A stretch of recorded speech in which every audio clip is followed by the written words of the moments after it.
My dear chosen one, listen with an open heart.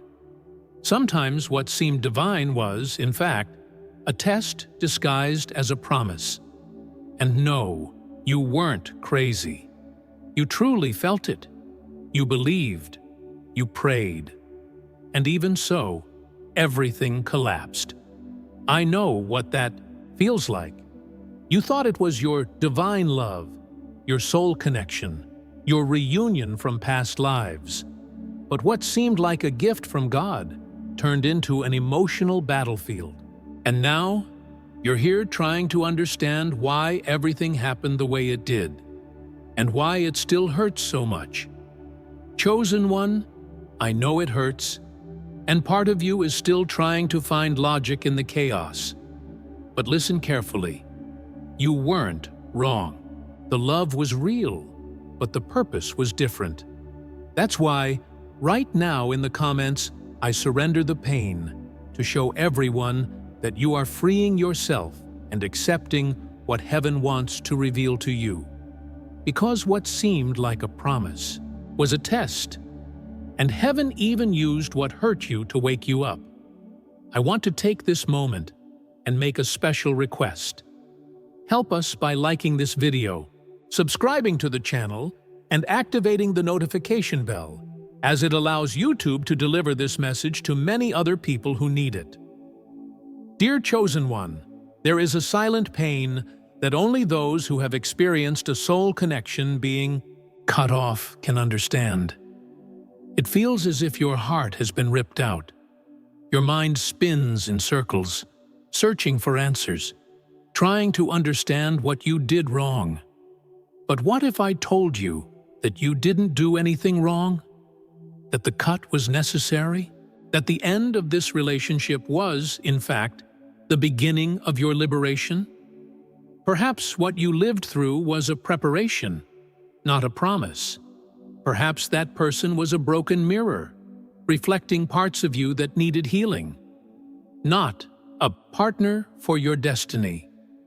And that's why I'm here today. Because you deserve to understand that what you called the love of your life might have actually been a distraction from your purpose, a false twin flame, a connection that seemed sacred but hid a deep test of self-worth, boundaries, and spiritual identity. And if you're willing to listen with your soul, today could be the beginning of your healing. Today, you will understand why everything had to be this way.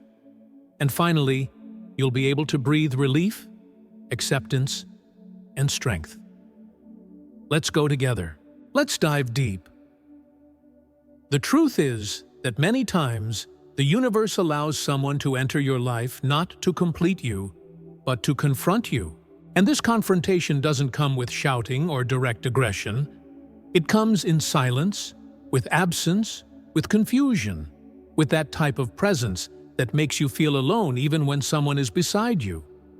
It's like an emotional test disguised as love, where your offering is met with indifference and your donation is received as an obligation.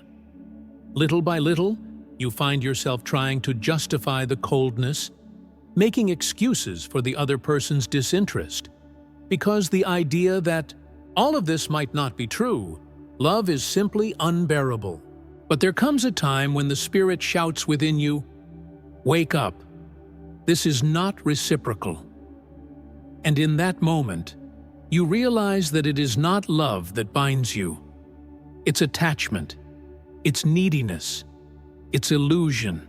You were the only person who showed up whole in this story. You were the one who tried to keep the connection alive, even when everything was already falling apart.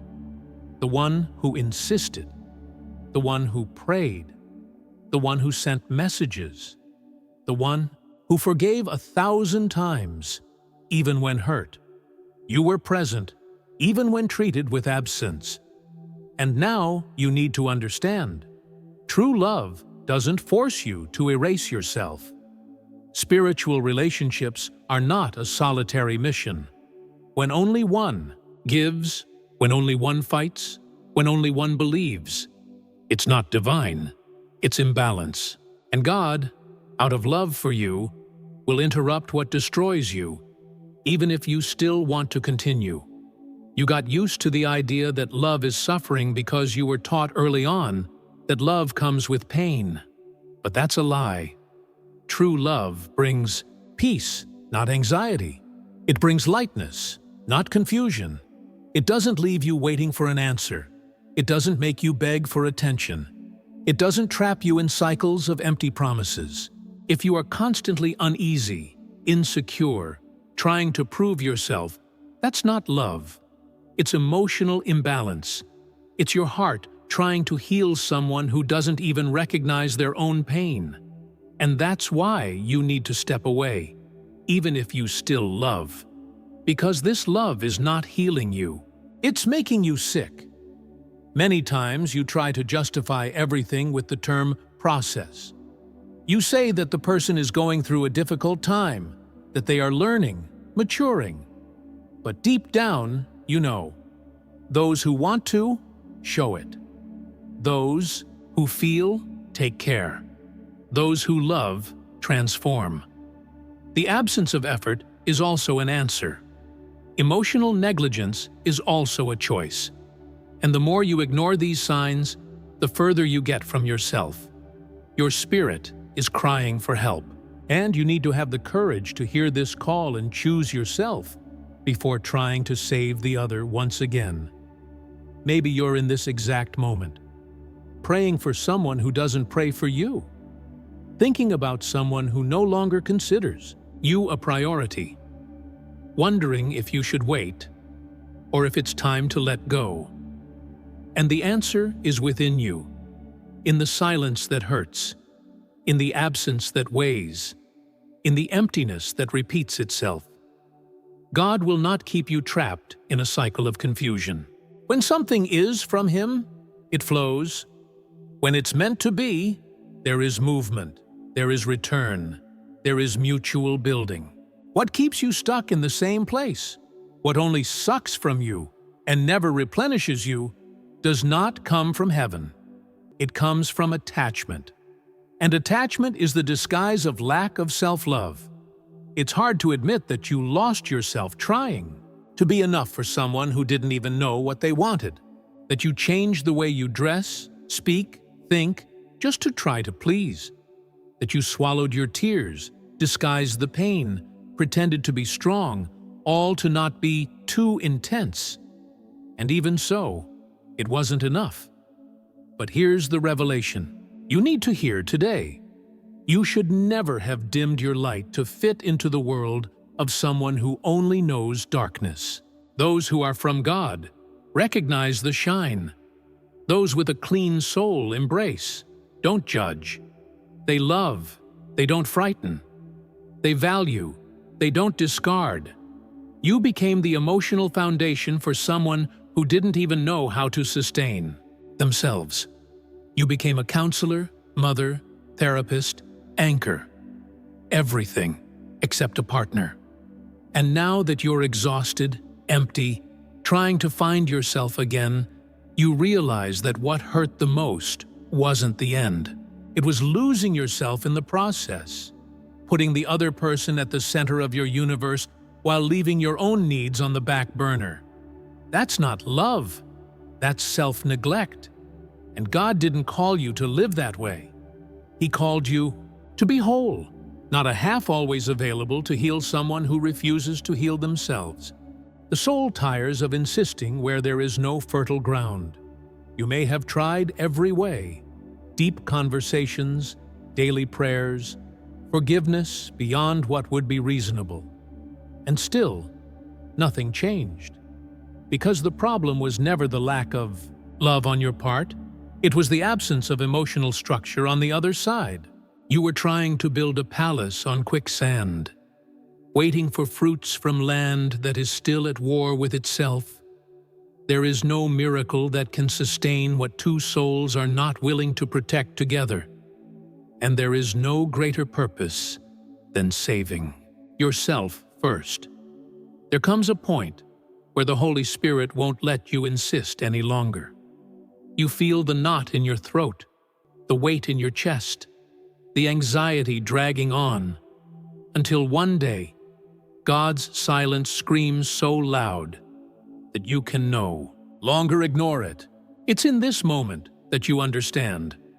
What is destroying you can't be His will, because God's plan may confront you, but it will never consume you.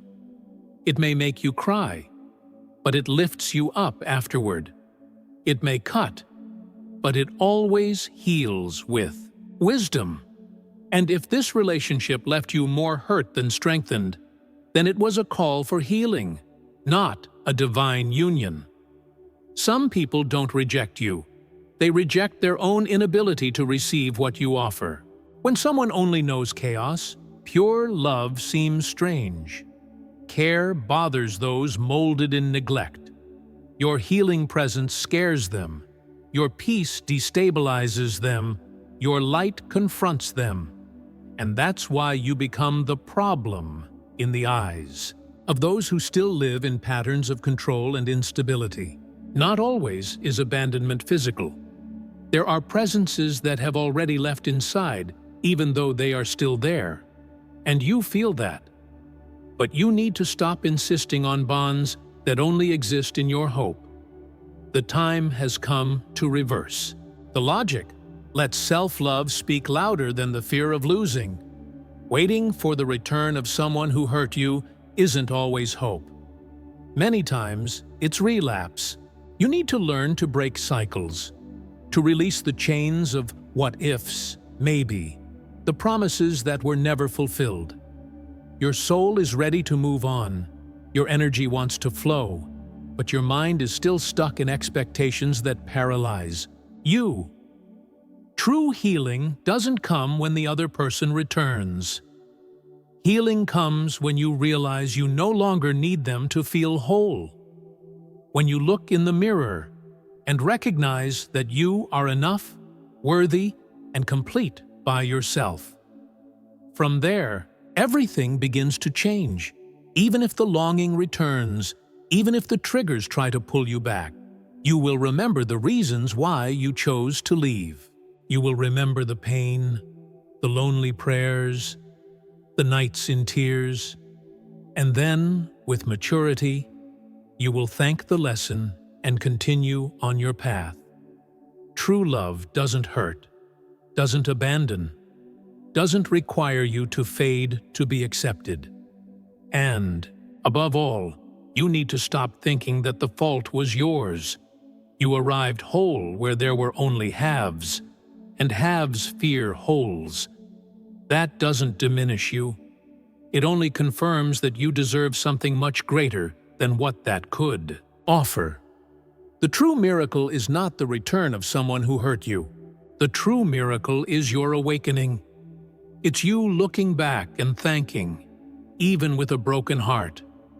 Because now you know yourself more. Now you understand your worth. Now you know how far you will go for love, and where you need to stop for self-love. This awakening is painful, but it is sacred.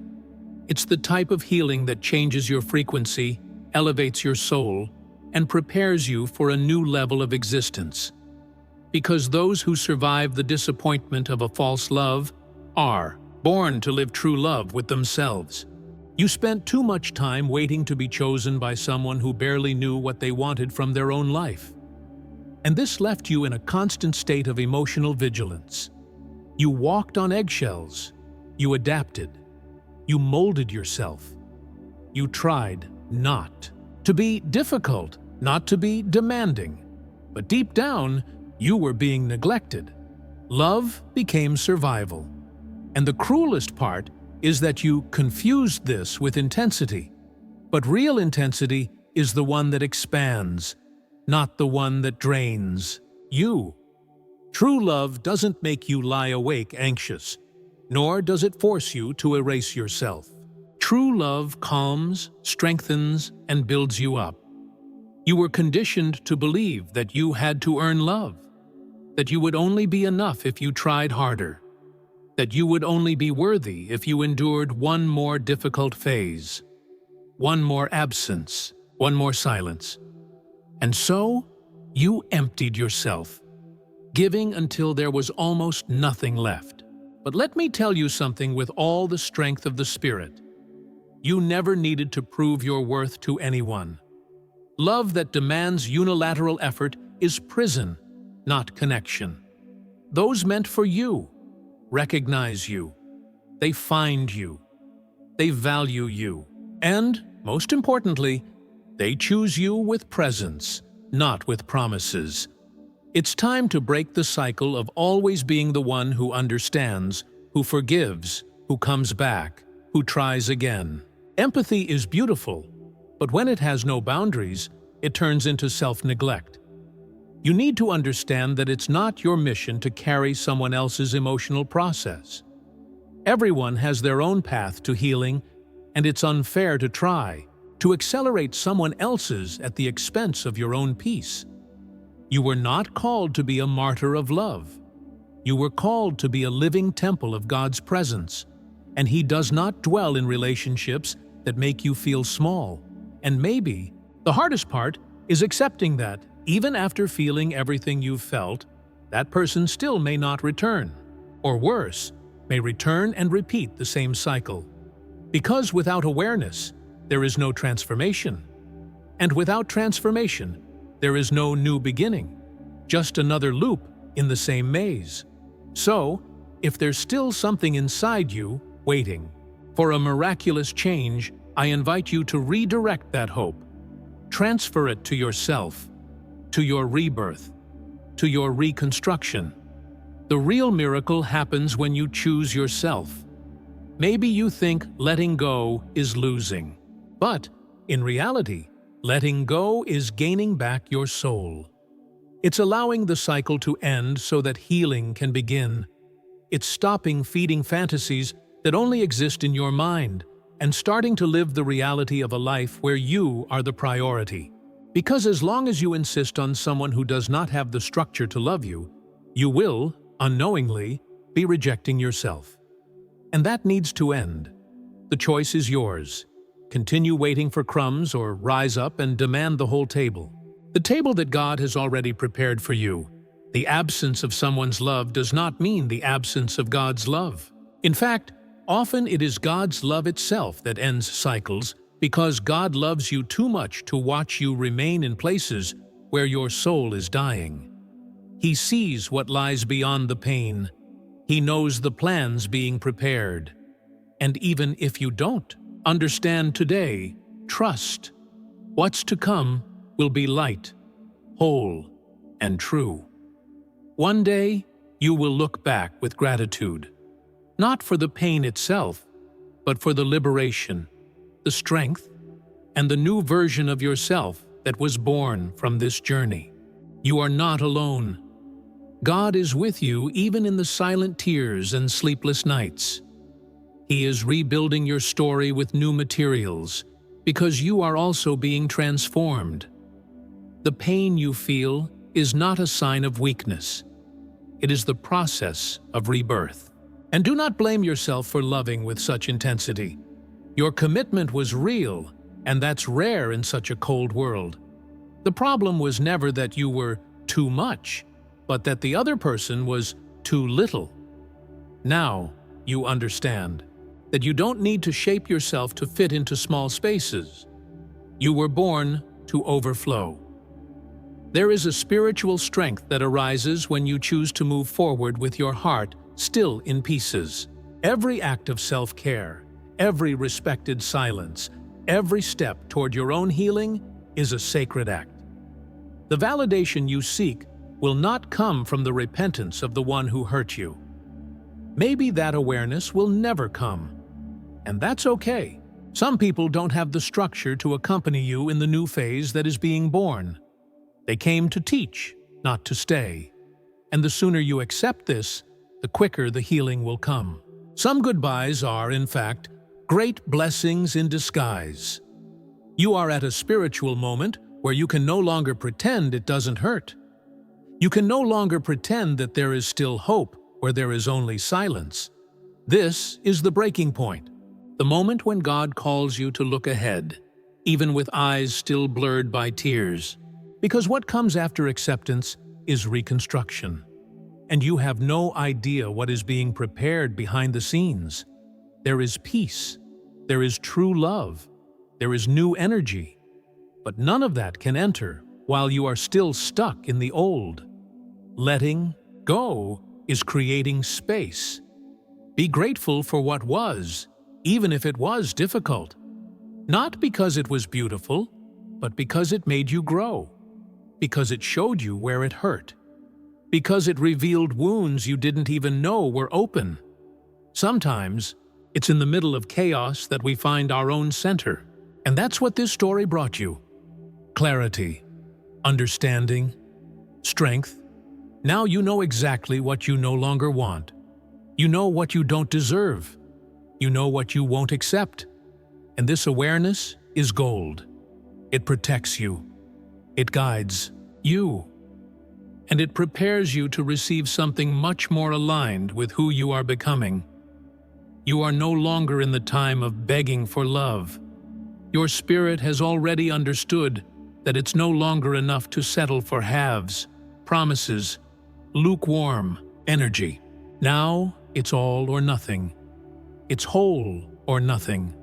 Because you spent too much time trying to make a broken love work, trying to convince the other that you were enough.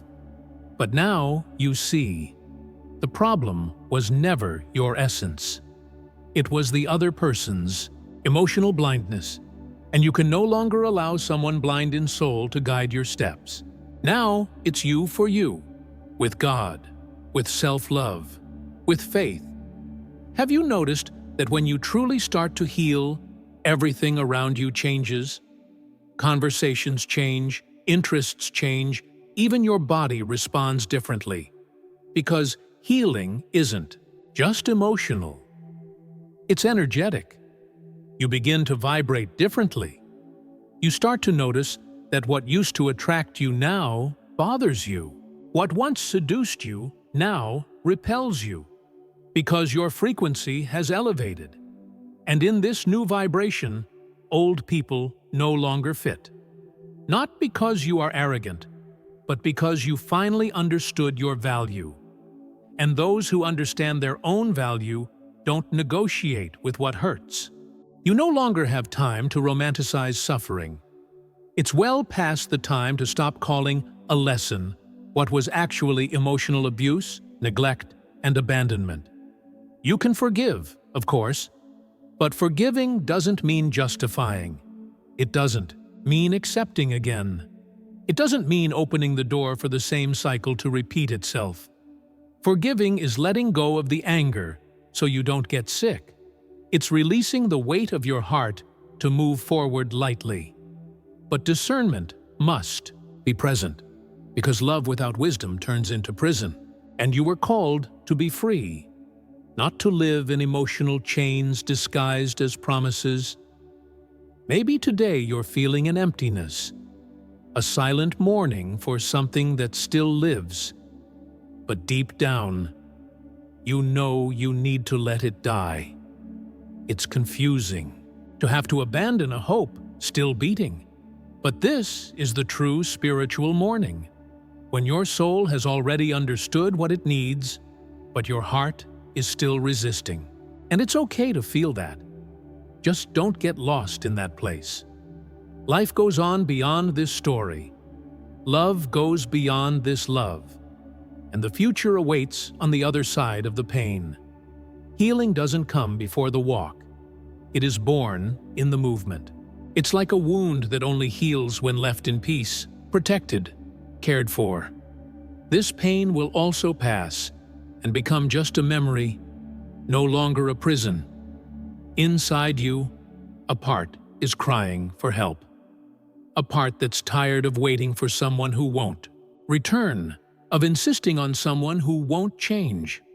That part wants to be heard, because every time you ignore it, you lose a little more of yourself.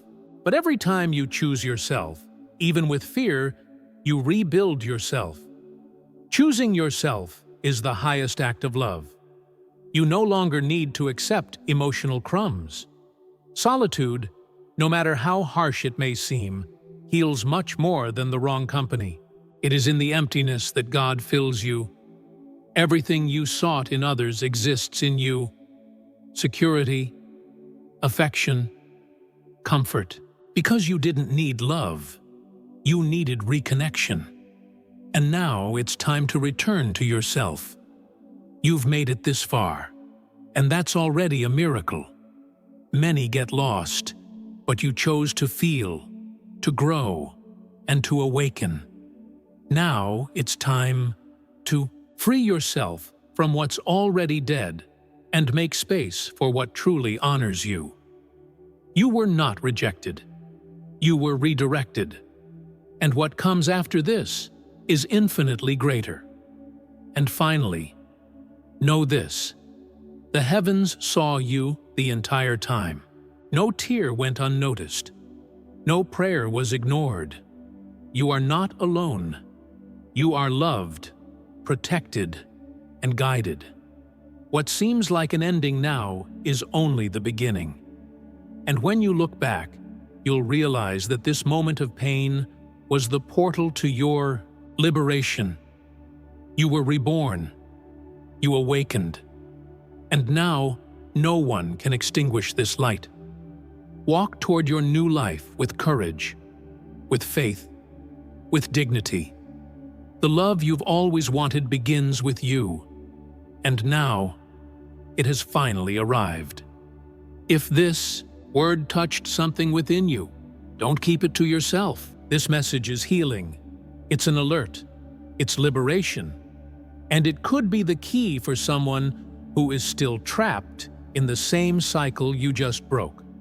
So share this video with someone who needs to wake up, liberate themselves, and choose themselves again. I also ask that you leave a like on this video, subscribe to the channel, and activate the notification bell. Because this isn't just content. It's a movement toward divine light. Now make a declaration of faith by writing in the comments the phrase, "I choose myself," to show the universe that this is the end of a cycle of self-sabotage and that you no longer chase those who disregard you. You're chasing yourself. I want to deeply thank everyone who supports us through Buy Me a Coffee. Your support helps us improve our videos every day and offer the best content. If you also want to support us, the link is also in the first pinned comment. Continue here with us and watch the recommended video that's appearing on the screen now, or follow the playlist, The Secrets of the Chosen, because each episode was created to guide you even deeper into your essence. Thank you so much for being here and for being part of this community. See you in the next video. Much strength and light on your path, and see you soon.